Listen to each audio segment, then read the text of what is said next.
Hello music lovers, welcome back to Under the Influence. This week we're going to talk about my favorite Stevie Ray Vaughan song, and that's Life by the Drop. So Life by the Drop was on the album The Sky is Crying. Sky is Crying is interesting because it's an album that was released after SRV's death. And it was compiled of all these different recordings that took place, obviously, before he died. And Life by the Drop is the last song on the record, it's track 10. That's not where I heard it first. I actually came into this by getting Stevie's Greatest Hits Volume 1, with the one with the tan cover and the cowboy hat, and then the Volume 2 that had the Strat. It was a black and white cover and it said SRV up. You know, he's like holding the Strat up. It was really zoomed in. I found this when I was in high school, making that transition. It was like my senior year of high school, making that transition from mandolin to electric. Is when I went to the CD store and I knew Stevie Ray Vaughan's name, but I didn't know his music. So I was like 18 years old and I was gonna learn who Stevie Ray Vaughan was. I got those two Greatest Hits albums. And then this song really, really impacted me. So let's learn a little bit about the song here. It was recorded and it looks like the sessions took place from April of 89 to May of 89. It was produced by Stevie and Jim Gaines. It was recorded at Soundcastle Studios in LA. Here's some interesting stuff. I'd always thought the tune was written by Stevie, but it's not. The tune is actually written by a guy named Doyle Bramall, and he and Stevie were friends. It looks like in high school, earlier in their lives, and Doyle wrote the song about Stevie.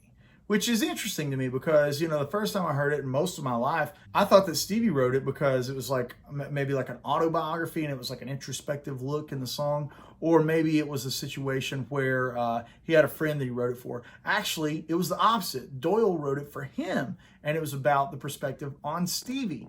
Okay, so why is it influential to me? Why did it make the cut for Under the Influence? Out of all of Stevie Ray's songs, why this one?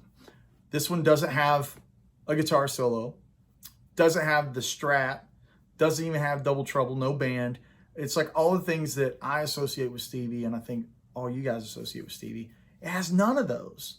Why did this influence me? Why is it the first, out of all the episodes I intend on doing, my first time addressing Stevie Ray Vaughan, why Life by the Drop?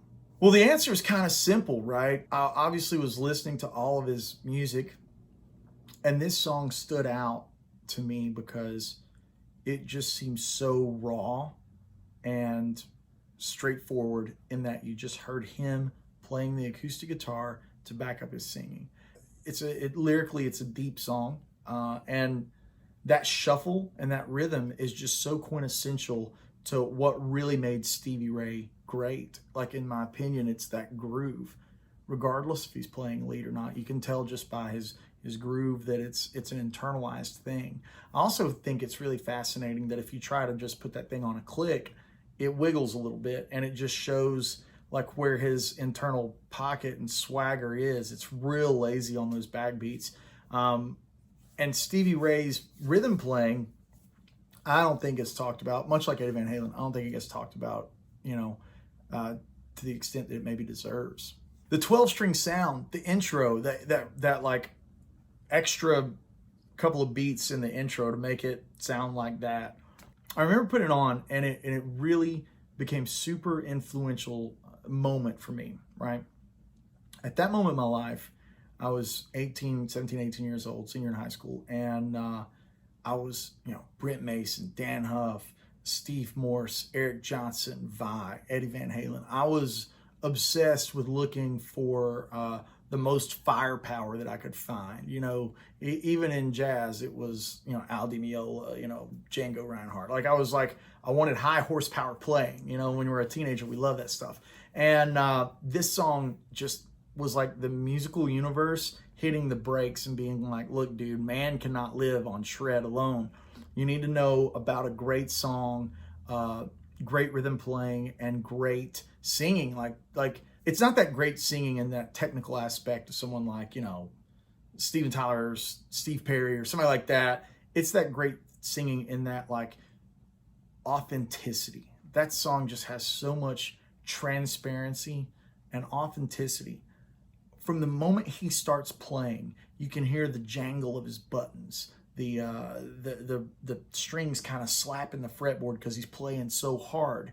And when you're in a studio environment and you have those, super sensitive like condenser mics or whatever, I've had takes where I've had to like hold my breath where I'm playing a mandolin part and everything is like maybe compressed, turned up, whatever.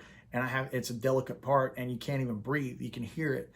Much less have to take off your jacket so the buttons don't hit it or whatever. Like, I've been there, and it's so cool to me when I listen to Life by the Drop. Even now, they just left all that jangle and all that stuff in. You can hear the pick hit the body of the guitar. Like, it's so, like, it's just, you can just tell it's just a guy in a room, and they hit record and the red light comes on and he just plays, and it's not manufactured in any way. It's just a testament to his greatness and his authenticity, right? I keep using that word because I think that's really important. And I think it also shows that you don't have to have the wall of Stratocaster and the huge rhythm section that we associate to truly get Stevie's greatness. It could just be him with an acoustic guitar, and there it is. There's the magic. That was really, really important to me, and luckily it made me take an evaluation of my musical diet at that time. A great song doesn't have to have this huge firepower of playing. It doesn't have to have huge, runs. It doesn't have to have big tone. A great song can just be as simple as a singer with an acoustic guitar and no solos at all, right? That was really, really important. And it also made me appreciate that singer-songwriter thing that I still enjoy today. Like, some of my most current listenings lately are guys like Jason Isbell.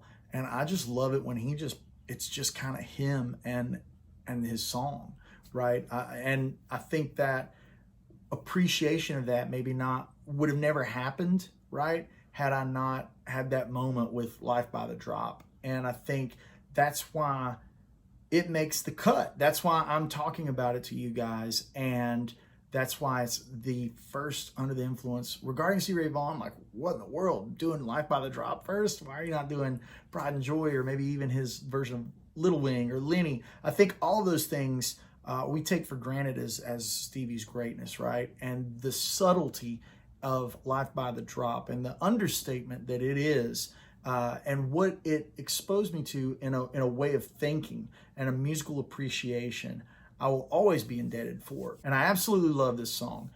I'm 90% sure most of you guys have heard this song, but if you haven't, here's the obligatory: go listen to it.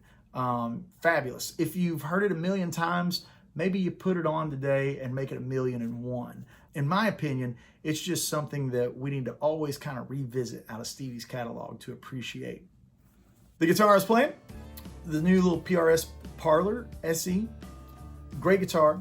Obviously, a lot of the instruments I play are high price tag instruments, and the little SE Parlors, they're not going to blow the budget out. I think it suits the vibe, right? I don't have an acoustic 12 string, and even so, you know, playing some lead, when I think of blues and acoustic guitars, they always tend to be small bodies. You know, just like when I think of bluegrass and acoustic guitar, they tend to be dreadnoughts. You know what I mean? So I know you guys will be asking about that, and I just wanted to address it head on.